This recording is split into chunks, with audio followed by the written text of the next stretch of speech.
Hello everyone and welcome back to another video. I'm finally doing it. It's going to be the biceps ranking tier list. It's going to be a little bit different from the tier lists you've probably seen. Now, first things first, if you don't know how these tier lists work, there are multiple different tiers. There's the S tier, which is the absolute best. Oh my God, it couldn't get any better. And then there's A, B, C, D. For some reason, people have been skipping E, and then there's just F tier, which is the worst.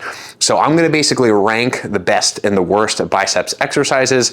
And in order to find an S tier, the best biceps exercise, that biceps exercise is going to have to check 4 different boxes. What are those boxes? It must be an exercise that loads the biceps. For those of you nerds out there, it must be an exercise that creates inside of us an elbow flexion moment. Put differently, it needs to be an exercise where the resistance of the motion is trying to straighten the elbow against which we bend the elbow. Pretty simple.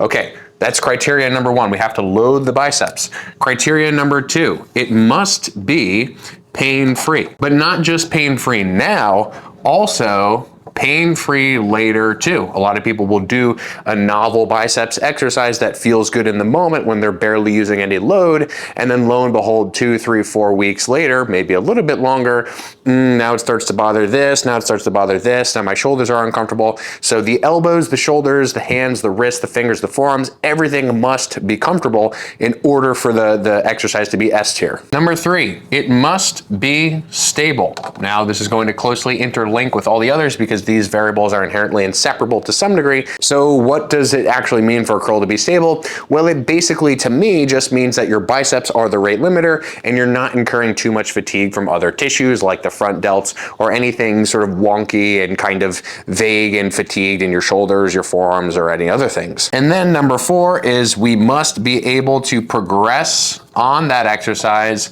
easily, which basically just means we can add load, we can add reps over a long period of time, given all of these remain true. And obviously you can't really separate any one of these variables. I'm just listing them out separately so we have a good idea of the sort of compartments of a good exercise. Now here's what you will notice. On this list, I did not say must have maximum stretch. I did not say must have maximum resistance in the stretch. I did not say must use the lengthened half of the range of motion. I did not say must use full range of motion. Because honestly, all those things when we're trying to have these conversations like culturally are just way too specific. So these are the things that I think are way more important than any of those other nitty-gritty, do you load the stretch, is it maximally heavy in the stretch type stuff. To be honest, all of the tier lists that I've seen seem to just like prioritize the stretch, and like unless they're getting the stretch, then the exercise just goes right down to the bottom of the list. A lot of the times we end up just saying things that are totally unreasonable, totally unsensible for the sake of sounding scientific. Okay, so let's actually get to the list now. And I actually think some of you are going to be pretty surprised at my ranking system here. Okay, so here is the S,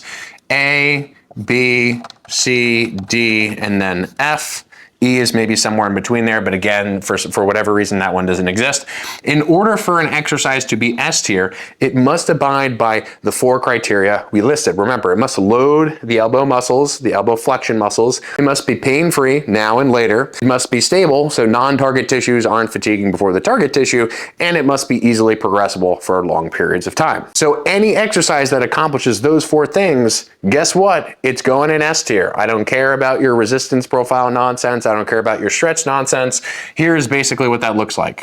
Cable curl, dumbbell curl, barbell curl, machine curl, easy bar curl, basically any other implement that you can think of curl that abides by those 4 criteria. Now everything else to me is down here. So here's a for instance. If you are someone like me who doesn't love the feeling of barbell curls, when I grab a barbell or even an easy bar and I'm doing it say in a standing position, I can maybe do that for a couple sessions before ouchie ouchie. And so basically the barbell curl and the easy bar for me goes somewhere down here. Now keep in mind those are specific variations of the barbell and the easy bar. When I use a barbell or an easy bar, say on a preacher bench, all of a sudden now those things go right back up to the top. So what for me in one instance was not the best exercise for me, actually became one of the better or best exercises in another scenario because I simply changed the orientation of my body.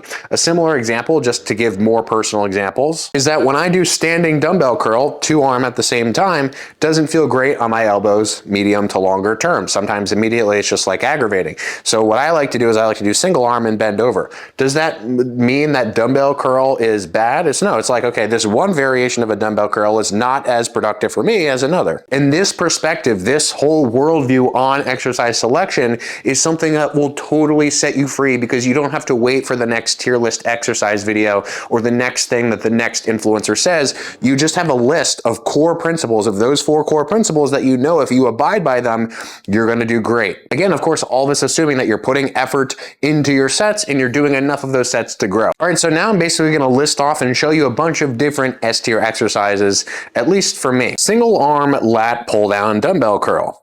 Dumbbell lengthened long head curls, single arm. One arm cable column curl. One arm high cable curl. Cable lengthened long head curls. Rope supinating curls. Dumbbell single arm preacher curl. One arm machine preacher curl. 2-arm cable preacher curl. 2-arm face away cable curl. Dumbbell alternating supinating curl. 2-arm machine preacher curl. Cable kneeling concentration curl. Dumbbell concentration curl. Face away straight bar cable curls. Incline dumbbell curls. Machine biceps curl, 1 arm. Machine biceps curl, 2 arm. Sideways bench dumbbell curls. Squat cable curls. Wide curl, single arm.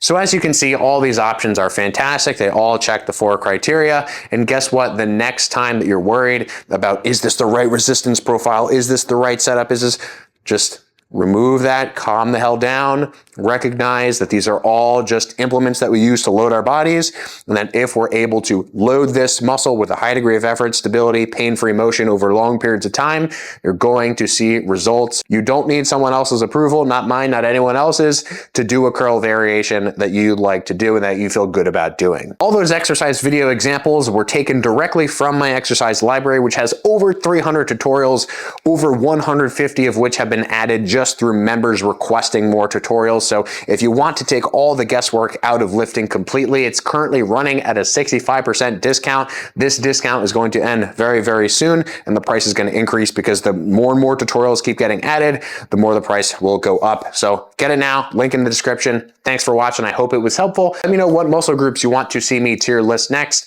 and I'll see you all in the next video.